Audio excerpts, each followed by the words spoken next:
welcome to Subscribe, the official podcast of The Scribe. This is Florescence. I'm Scribe Culture Editor Jules Elbert, and I am a fifth-year college student. And I'm Cambrea Schrank, the Scribe's co-editor-in-chief. And I am Annika Schmidt, the other co-editor-in-chief for The Scribe. Disclaimer, we will be talking about the societal pressures of being in college and guiding you through the trials and tribulations of this time in your life. So please keep that in mind as you continue to listen.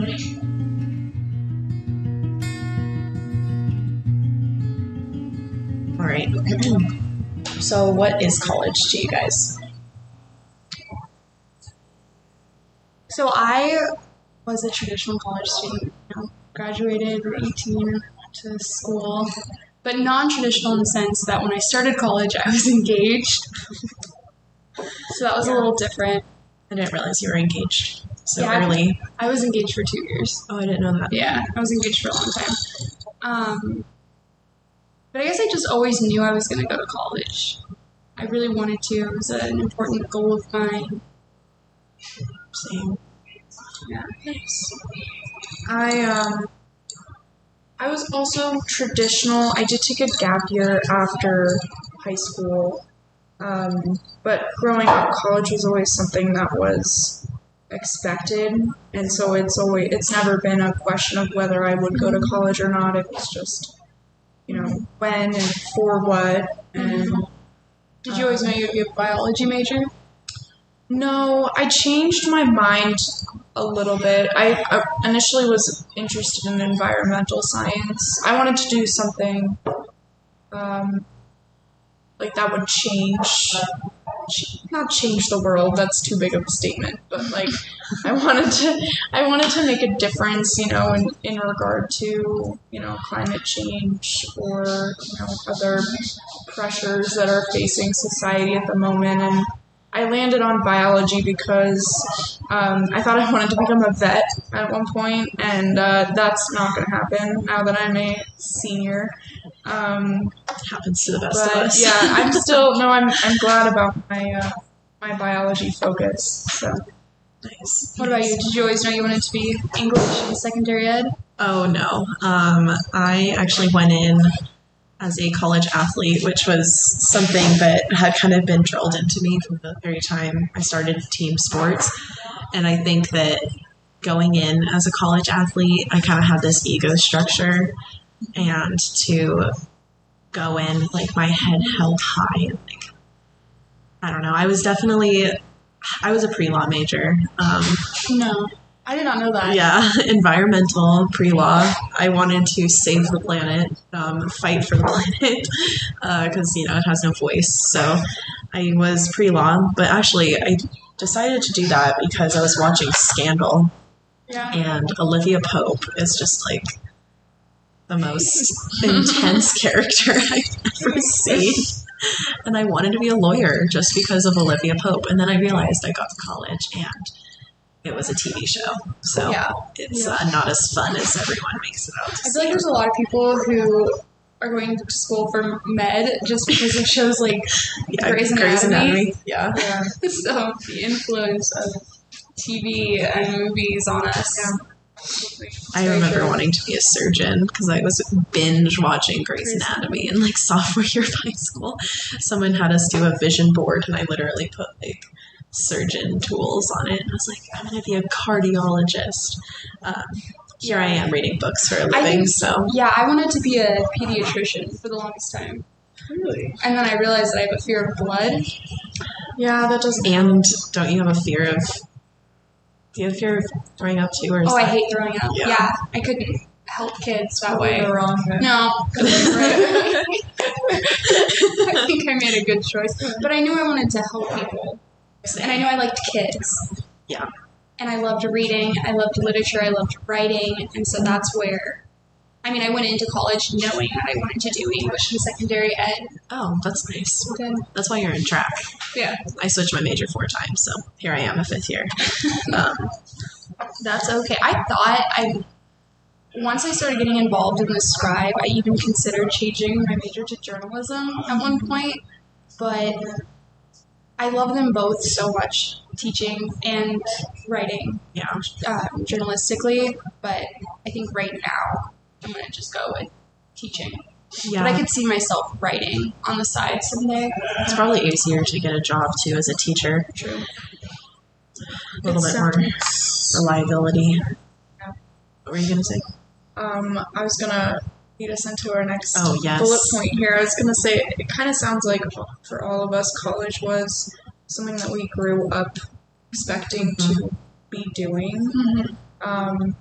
How do we feel about that now? So growing up in Colorado Springs, everyone looked down upon UCCS. Like, no one wanted to go there. It was like, you just don't go to UCCS. It was this weird, like, oh, you barely passed high school, you're going to go to UCCS. It was like this thing, and obviously that's shifted within the past 3 years, but I think that being at UCCS and being more involved in this past year has really, like, changed my perspective on college. And I don't know. Yeah, being kind of raised to think I had to go to college and, like, have this degree. I don't know. I grew up in Canyon City, Colorado, which there's a community college there, but there's not a major university. So a lot of people who do graduate high school end up going to community college and then transferring to a university. So when I was looking for schools, I knew that I didn't want to stay in my hometown. I knew I did not want to go that route because I know so many people who, once they stay in Canyon, they're stuck in Canyon, and I didn't want that for myself. So I started looking at Colorado Springs because it was still close to home, but it was far enough away where I could still have that space and that freedom. But I didn't really even look at other colleges. Really? UCCS was the only campus that I even toured. Really? Yeah. Wow. That's so funny, because I literally wanted absolutely nothing to do with UCCS. Really? Yeah. Like, I probably could have tried a little bit harder to be recruited by them, and I just didn't want anything to do with it. Yeah. I didn't want to be near my house, though. I lived like 10 minutes from UCCS, and I just didn't want it. What about you? Yeah. What brought you to Sea Springs? It's a good. I'm originally from the East Coast, so Colorado is pretty random of a choice, I guess, for me. But I had family that was living out here when I started school, so that was sort of my draw to the area. And I think for me too, it was just it's an affordable option for my family, like compared to a lot of like schools on the East Coast. So true. It was just the right choice at the time, and I'm glad to be at UCCS now. I think it was. Yeah. Did you ever live in the dorms? I didn't. I always lived off campus. I lived in the dorms, but at Shadron. I didn't live in the dorms at UCCS, which I think is, I don't know. I think that if I would have gone to UCCS right out of high school, I would have asked probably to live in the dorms to get away from my family and kind of be on my own. But yeah, living in the dorms at Shadron was kind of wild. You lived in the dorms, right? I did. I did not like it. Yeah, really? I didn't enjoy it. And I don't think it has anything to do with it being UCCS dorms. No, yeah. It just wasn't for me because, like, to go off of those, like, expectations that you have for college, I don't know really what I thought was going to be dorm living, but it really wasn't what I thought it would be at all. I mean, I had roommates. It went okay. It wasn't great, but I didn't make friends that way because I just stayed in my dorm all the time. It wasn't until I started like going out and like participating in things that I even started making friends, like through work and organizations and clubs. Like that's really where I found friends, and you don't really get that just being in the dorms, right? You know? I agree.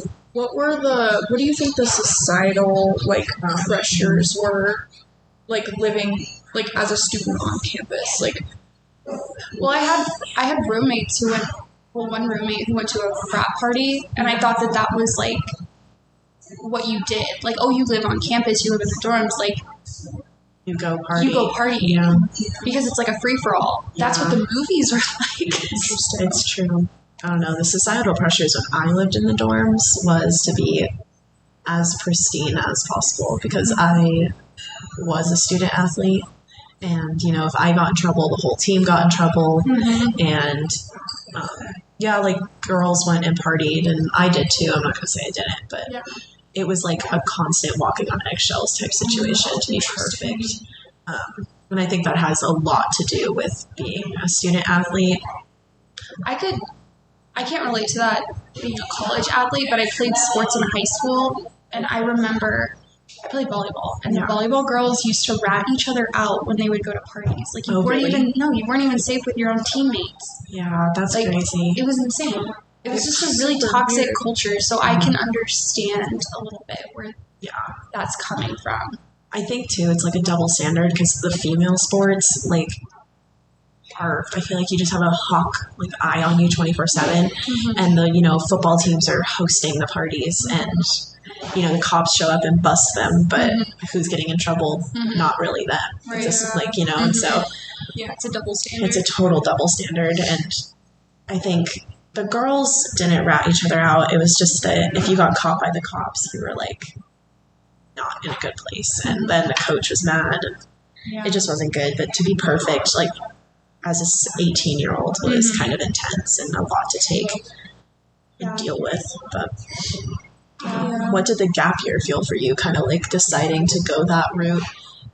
Considering most people I know, they're like, don't take a gap year right outside of high school. You're never going to go to college. That's like the general attitude. People always said that, and I think it's just sort of in my personality. Like, I knew I wasn't going to fall into that where I would just end up not going. Like, I knew I was gonna go, but it was good. I think it gave me like a break from school, and then when I was, you know, starting school, I think my big focus, especially living off campus, you guys are mentioning certain things that I personally can't relate to, so I think I was able to avoid sort of those you know, certain pressures that you guys were seeing living on campus, and just like focus on my academics to start out with. I was working when I first started, and just, you know, in school.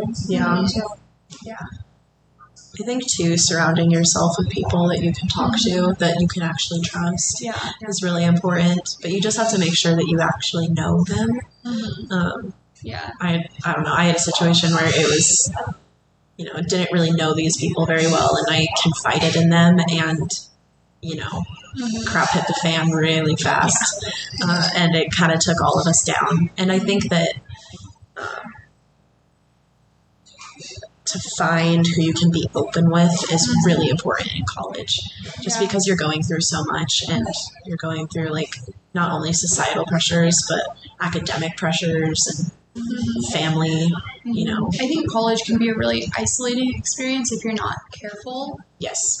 Because you can get so stuck in that, like, I just gotta go to school. I have to get the good grades. And I was like that my freshman year. I was really isolated and didn't really participate in the communities that I was a part of. And then you can imagine how much more exaggerated that is with the pandemic. So that, I think that's why we are seeing the problems that we are seeing among the young people. It's one, because, like, college is already a weird time because you were trying to figure your stuff out, and add the pandemic to that, and you just know that that's not going to go well. Living off of campus, when you came and went to classes, I know when I moved here and transferred, I was living off campus, and I had a really hard time making friends. I just kind of went to school and went home. So did you have a similar experience, or did you kind of force yourself into clubs and different things like that? Definitely. That's a great question that I can definitely relate to your experience. I think it was really hard to find people and find friends, and I think what Cammy was saying about isolation is super relevant if you're not actively making an effort. I can remember people telling me, you'll inevitably make friends in college, and that was the biggest lie, I think, going into or they'll all say, this. Like, the best friends you'll make are in college. And never sort of had that happen. And I think the scribe really is what saved me. I started working for the scribe in the beginning of my sophomore year. I'm a senior now, and I think just that community and finding people with similar interests and similar goals and similar drive, and it just was really, a positive experience for me to find somewhere where I was fitting in and could be successful with something. Yeah, I agree. I think the scribe definitely shifted my life in a way that I wasn't expecting it to. I was, in like a really low place, and I had not very many friends. Cammie and I knew of each other, and Joy and I knew of each other, but we weren't really that close. And then I remember joining the scribe. And, surround yourself with people of similar interests and passions. It doesn't even have to be about the same topic necessarily. It's just that they're there. They have the same drive as you is really important. Yeah, and it could be anything really. I mean, there's so many different clubs that I'm not even aware of, but if you have an interest, I'm sure you can find at least some people on campus who have those same interests. Even if it doesn't exist, you can make it. Yeah, right. And what you were saying, we knew of each other, through our classes. Yeah. We literally had the same major. But it took that, going beyond just our classes. Because you can have those connections in your classes. Yeah. But I just feel like you have to do more and be out more, expose yourself to more things for those connections to really take hold. Yeah. I agree. And I think, too, my freshman year of college, living what you said, I lived... Even though I was part of something pretty big, I was still isolating myself with just the team. I wasn't branching out. I had a boyfriend. All I hung out with was my boyfriend and the softball team. That's it. And once I quit and I stopped playing, I joined a bunch of clubs and I started doing much better in school too, which is interesting. That I branched off from this isolating experience, and you have to push yourself sometimes out of your boundaries, but in a safe way. Yeah. Not in an unhealthy way. But on this subject of isolation too, I sort of want to bring up another thing is that I think it's easy to isolate yourself from the resources that are available to students on campus. Oh yeah. As a freshman and even a sophomore, I wasn't sort of thinking about the kinds of people that I could ask for help or the kinds of departments I could go to with questions or guidance on really anything. And I hope that's something that freshmen or incoming freshmen and sophomores are a little bit more aware of, than I was. I was very clueless. I genuinely did not know. It took my coach forcing me to go to therapy because I was so anxious 24/7. And then this past year, going to the wellness center, I didn't even know that they offered really great services. And it finally took just, it's telling myself, it's okay. Yeah. It's okay. Go get help. No one's going to judge you.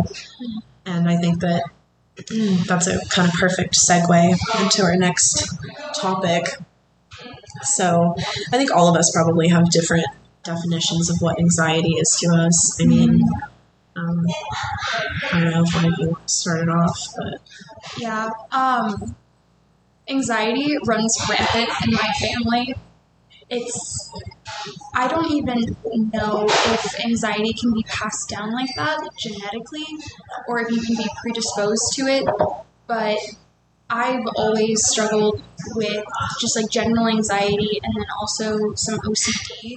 Occasionally, I have flare-ups and certain things that trigger me, but I can get through my day without being overwhelmed and just consumed by it, but there are points where it adds up. That's kind of what happened to me the other night. It was the first scribe in-person meeting that we had, and it was a little overwhelming for me, and I it wasn't even the people, it was just the fact that it was, we were sitting in a circle and we were having these conversations, and I hadn't really experienced that in almost a year and a half, and I think that I remember getting home on Friday night and just my anxiety. I've had general anxiety most of my life, but this past year and a half, I was diagnosed with PTSD, and I think that I fell off the edge of the cliff. Like I genuinely couldn't handle it anymore, and I fell off the edge of the cliff, and I just kind of kept falling until I eventually got some help. But I think that Friday night I just got home, and instead of taking care of myself, I tried to ignore what I was feeling, and it overflowed into Saturday, and that was probably like the worst day of my entire life. And I'm not exaggerating. Really? Yeah, like I'm not exaggerating at all. I genuinely, like, my anxiety had gotten to the point of like I didn't know who I was. I didn't know who my family was. I didn't know where I was. I couldn't like genuinely have a coherent conversation. I completely disassociated from my body and my mind. And so anxiety to me is like, I think, something that I think I've partially let control my life. And empathy. I think empathy and anxiety connect for me. I care too much about other people's feelings over my own. Even the voice in my head. Like I'm so worried that I'm going to like hurt the voice in my head's feelings. Yeah. So I'm like not going to tell it to shut up. I'm just going to like let it keep, telling me things. And it's like, wait, it's time out. I need to take care of myself. But it's like a constant battle with the self. Yeah, I kind of think of it as a water slide. That's how I think of anxiety. Yeah. Does anyone know what know what I'm kind of talking about? No. Explain it. Okay. You know how when you're trying to climb up a water slide and it's, slippery and it's wet, so you're like trying to climb up it and you're kind of like gripping the sides where it's not wet, right? So that's like how I'm living my life 24/7 is like trying to climb up a water slide and not slip. And then if I put my foot in the water and I lose grip, I like slide. Yeah. And I think both of you have seen me disassociate. And that's pretty much what happens. It's like I get my foot in the water and I slide down the slide. And most of the time I can like tread water, but sometimes like that was the first Saturday was the first time I've ever like drowned, ever. And I think that's the best way I can explain my anxiety is like a water slide. But that's how I do it. So mine's pretty intense. And I think that, like I said, everyone has different definitions. So what about you? I was gonna sort of lead mine with that is obviously, I think we all experience anxiety a little bit differently. My anxiety, when Cammie was speaking, I was relating a little bit with what she was saying about, having genetic ties with anxiety, and sort of growing up, around people with anxiety, whether it's, genetic or environmental influence, I don't know. Or we like learn from it. Yeah. Right. So my anxiety is two things. So I'm a worrier, so I worry just constantly, whether I show it or not. And then I overanalyze situations also very frequently, throughout the day, at the end of the day, the next week. Same. Just replaying situations and worrying about what other people are thinking about me, especially, all three of us are in leadership positions, in our jobs. Yeah, so there's pressure. There is a lot of pressure, and that sort of, manifests as that sort of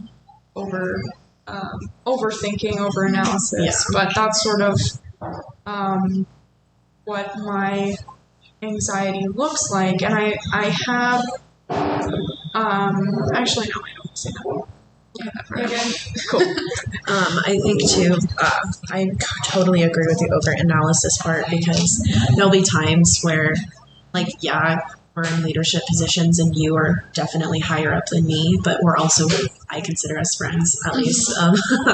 So it's really hard too because I'm I like, oh my god, did I do something wrong? Are they mad at me because I like didn't do like the budget correctly, or did I not do something? And then I'm like over analyzing everything, like the way like, well, they put a period, or like there's not an exclamation point, like I did something. And like I think that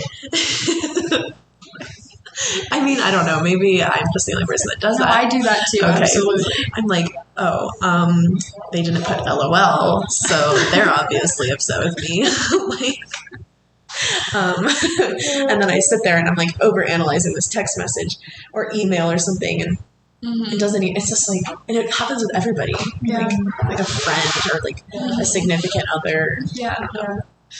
How do you guys manage your anxiety? Like for people who are listening, who can relate to the things that we're saying, how do you personally manage? I have to make worry lists. So I worry so much to the point where I have to make a list, and it'll be like, okay, at 6:30 p.m. I'm going to worry. I'm not like, if I'm worrying about something, I'll write it down and be like, okay, I'm going to worry about that at 6:30. But I know I have to worry about it, but I have time set aside. And 6:30 will roll around, and I'll look at the list and be like, why was I worrying about like a horse? Like it makes like things like that. Like it makes no sense. And so I'll just like cross it off my list. And if I still have time to worry, like there's things I still need to worry about, I'll do it. But most of the time they're not that important. I like that. I've never done that before. Because I feel like with my anxiety, like yours is a water slide. I feel like, I was thinking about this. Mine's more like a filing system. Interesting. Like I feel like I'm walking around in my brain sometimes, and here's something to be anxious about, or here's a worry, and I'll just be like, we'll file that away for later. We'll worry about that later. And I close the drawer, and then I feel like at night, especially like when I have some time to myself, then I feel like all the filing cabinets just like bust open, and everything's disarrayed, and I'm trying to get everything back into its place. And then once I do, I can calm down, but I would describe it like that. Setting yourself some time, I think for you specifically, because it would happen to me when I'm trying to fall asleep too. And I think just being like, okay, 6:30 or 7 o'clock p.m., I'm going to sit down and I'm going to look at what I was worrying at throughout the whole day, and I'm going to deal with it right now. And sometimes that can be really hard to sit down and like take control of your own brain. And I think too, for you, since you're a worrier, I think it would probably be helpful. But it's hard. It's hard to accept that you need to sit down and deal with your I want to try it for sure. Like I do lists, but I do lists of things that I have to do.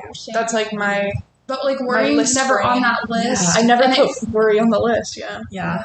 Like I wonder, let me see if I have a worry list built in to my notes. I really like that idea, because then it's like, okay, I penciled you in worry. So here's my worry list. This is just setting up interviews, and I did end up doing that. But stories, and like sometimes it is physical things, other times it's like just, I don't know, random stuff. It's like feel the thing and then let it go.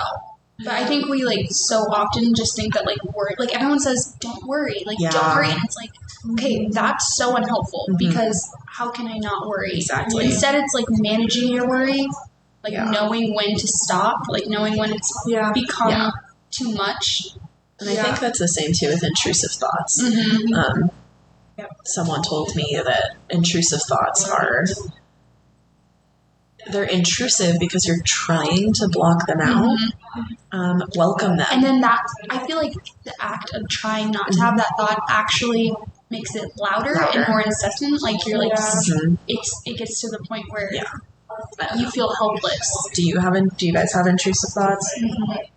I have really bad intrusive thoughts. And mine's always, this is weird, mine's in a man's voice, and I don't know why. Like it's never a woman's voice. It's always like a deep man's voice, and it's like telling me things. And I don't know if it's because of my PTSD or if it's just because, I don't know. But my anxiety is weird in that I struggled with it a lot. It presented itself a lot more when I was younger. Interesting. And that's when I got therapy. And I don't know if because I got therapy and I learned how to deal with it, that then it went away. But I did some internal work, but I was so young, I'm not cognitive of it. You know what I mean? But that's interesting. I do still struggle sometimes with like the intrusive thoughts where I'm like, that's not me. Yeah. And it's nice to have someone that I can talk to and tell them, because like some of my intrusive thoughts are so weird and so like out of character that then like I'm like weirded out by myself. I'm like, why did I even just think that? Like that seems so not me. And then being able to like tell my mom or tell my husband Brandon, if I could get them out of me, then it makes me feel better. It's almost like a confessional. I know. Yeah. And I don't have intrusive thoughts. Oh, really? Can you just explain sort of what you mean? So let's see. I'm trying to think. Normally, like, okay. So yeah, Saturday, I was like, they were so loud that it was like I would be talking to my mom, or I'd be talking to my mom, and I would say, you know, let's see, we went to go get our nails painted, and we couldn't even stay because I was like not in my own body, pretty much. And I remember like looking at the paint color, and I was saying like, in my own head, I knew that I liked the paint color, right? I was like, oh, this is blue or whatever. I like blue, right? But there was a voice that was coming in and it was like, no, you don't. You don't like the color blue. You hate this color. Like, stop what you're doing. Put the color down. Like, it was just bombarding me. And like sometimes too, like you just have like, it's like, I'm okay. No, you're not. You don't get a hold of those and like have a good structure around you and like people that you can just talk to, it can spiral probably pretty quickly. And I think that's probably what had happened to me like the other day. The intrusive thoughts were almost telling me like, don't talk to people. Like, don't tell them that you're struggling right now. Don't tell them that you're upset.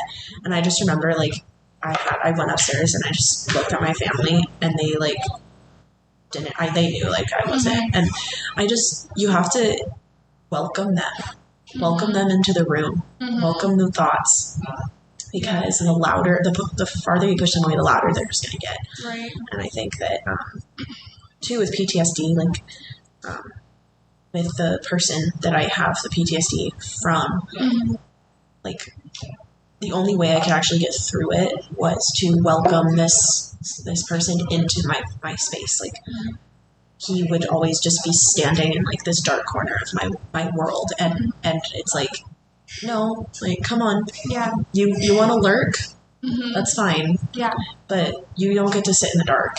You don't get to sit in the corners of my mind. Come on out. You like stand in the light. We can have a conversation. And I think that that's really important too. So I don't know. I think too, just like we talked about this, but joining clubs, know when to take a break, especially in college. I think that like recognizing that you need to just sit back and meditate or just breathe. And I think something to take away from this podcast, if anything, is that everyone is dealing with certain things, whether it be anxiety or mental exhaustion, or it could be anything. And I think recognizing that you're not alone in that, and then taking a break or taking time to take care of yourself is normal and should be something that you know how to build into your life. Yeah, and also, like, if that looks like therapy, then that's therapy for you. But if that looks like medication, then that's medication. Like, it looks like, going to a river and dunking your head in the river. Yeah, there's... I don't know if you saw my video on my Instagram. That was fun. It was. Like, you need to do... you need to do what you need to do. And you know, like, what you need in that moment. And then you should do that. Yeah. And I think, too, like Annika just said, having this podcast with people who are on campus with you, walking among you, like experiencing similar things to you is going to be really helpful to these people who are listening, hopefully. And I think I wish I had someone who was talking, because you can like pull up any podcast and just, listen, but you don't know them. Right. And I'm not saying that these people know us personally, but maybe they do. Yeah. that's awesome. But if they don't, There's a good chance you'll see us. yeah, you'll see us around. If you walk past the scribe office. Then you can be like, oh, I know you and I know all your problems. Exactly. Hey, why not, right? But I think that to have that comfort, that knowing that someone that walks among you is dealing with potentially the same problems is kind of comforting. Yeah. Also, I don't know, I just think that setting up a true schedule for yourself is super duper important. I think I'm going to try your worry schedule. Dude, do it. I'm gonna build it into my assignment My Google schedule. Calendar. Yes. I worry at 6:30 p.m. every single day. I really like We're that. getting close here. I gotta worry, guys. I got 30 minutes. Gotta build it in, actually. But I don't know. I think that, yeah, the stigma too against worrying is like gotta end. Because like when you said you were a worrier, you kind of like put your head down and you were like, I'm a worrier. Your body You were like, a worrier, and you like your shoulders went up, and like, I think that it's okay. It's normal. It's totally normal. Yeah. Excessive worrying is a different story. Wow. And I was like, so About that. But I think, I don't know, I just, setting time aside for yourself is really interesting too. And also self-care is whatever you want it to be. Yeah. I hate that on TikTok right now. They're like, doing a face mask is not going to take care of yourself. You know what, Jared? Yeah, it is.